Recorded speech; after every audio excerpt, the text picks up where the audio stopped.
Hello everyone, welcome back to my channel.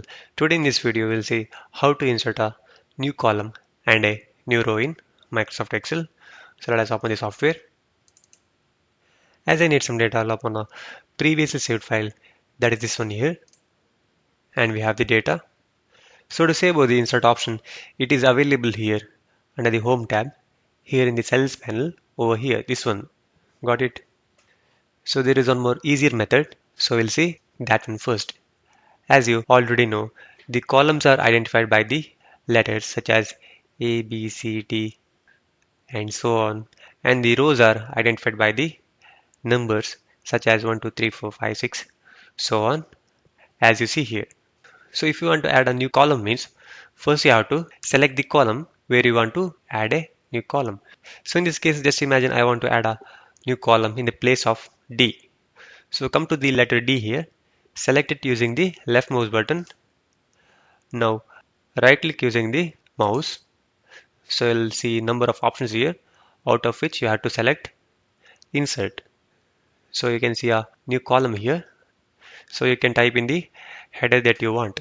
Maybe I type in, got it, and you can type in whatever the data that you want here.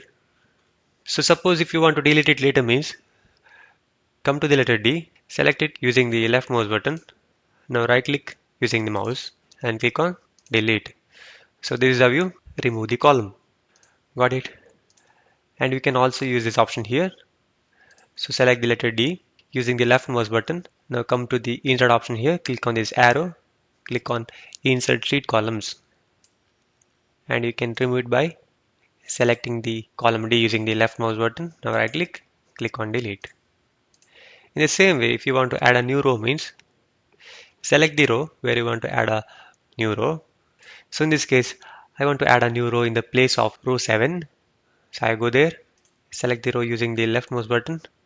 Now right click on insert. So this is how you add a new row.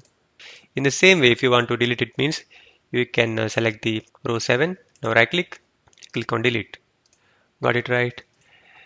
And we can also make use of this option here. Select the row 7 using the left mouse button. Now come to the insert option. Click on insert sheet rows. Got it?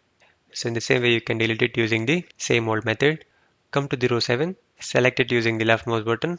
Now right click on delete. Got it right? So this is how you add and remove columns and rows in Microsoft Excel. So if you have any doubts, please comment below. Please subscribe my channel for more videos like this. Thank you.